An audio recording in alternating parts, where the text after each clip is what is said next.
भारत के एक छोटे से गांव में सुबह का समय था। सूरज की हल्की किरणें खेतों पर पड़ रही थी।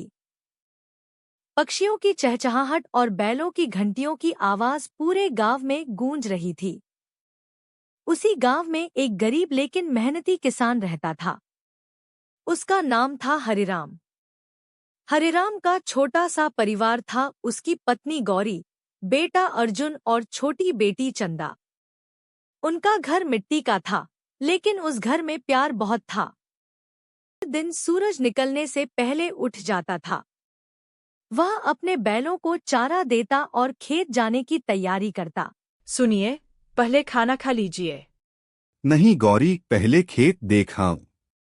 फसल अच्छी हुई तो बच्चों का भविष्य अच्छा होगा। आप हमेशा बच्चों के बारे में ही सोचते रहते हैं।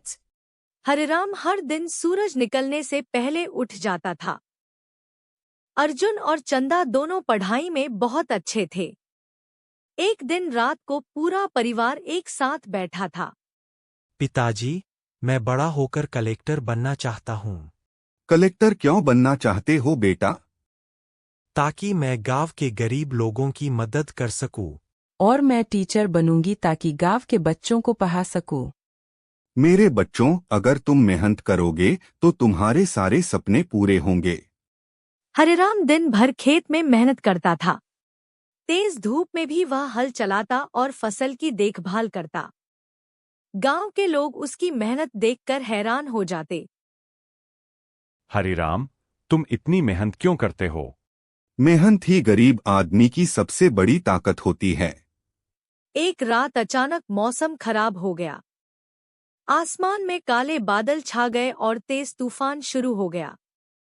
तेज बारिश और हवा से कई खेत बर्बाद हो गए। सुबह जब हरिराम खेत देखने गया तो उसकी आंखों में आंसू आ गए। उसकी सारी फसल खराब हो चुकी थी। घर लौटते समय हरिराम बहुत उदास था। गौरी ने उसका चेहरा देखा। क्या हुआ? हमारी फसल बर्बाद हो गई। गौरी की आंखों में भी आंसू आ गए। अब बच्चों की पढ़ाई कैसे होगी? भगवान पर भरोसा रखो, हम फिर से मेहनत करेंगे। गांव में एक लालची साहूकार रहता था, लालचंद। वह गरीब किसानों को कर्ज देकर उनकी जमीन छीन लेता था। लालचंद हरिराम के घर आया। अगर पैसे चाहिए तो मुझसे कर्ज ले लो। माफ करना, मैं कर्ज नहीं लेना चाहता। गरीब आदमी को आखिर में कर्ज लेना ही पड़ता है। अर्जुन और चंदा अपने पिता की परेशानी समझ गए।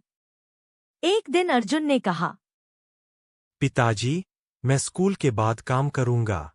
नहीं बेटा, तुम्हें सिर्फ पढ़ाई करनी है। लेकिन हम भी आपकी मदद करना चाहते हैं। कुछ महीनों बाद सरकार की एक नई योजना गांव में आई। इस योजना में किसानों को बीज और खाद मुफ्त मिल रहे थे। हरिराम ने फिर से खेत में मेहनत शुरू कर दी। दिन रात मेहनत करके उसने खेत को फिर से हरा भरा बना दिया। कुछ महीनों बाद खेत में सुनहरी फसल लहराने लगी। पूरा गांव हैरान था। हरिराम, तुमने हार नहीं मानी। मेहनत करने वाला कभी हारता नहीं। समय बीतता गया। अर्जुन ने पढ़ाई पूरी की और सच में कलेक्टर बन गया। चंदा भी टीचर बन गई। दोनों अपने गांव लौटे। पिताजी, आपकी मेहनत ने हमें यह मुकाम दिया है। आपने हमें सिखाया कि कभी हार नहीं माननी चाहिए। इस कहानी से हमें यह सीख मिलती है कि गरीबी हमें कमजोर नहीं बनाती, कमजोर बनाती है हार मान लेना।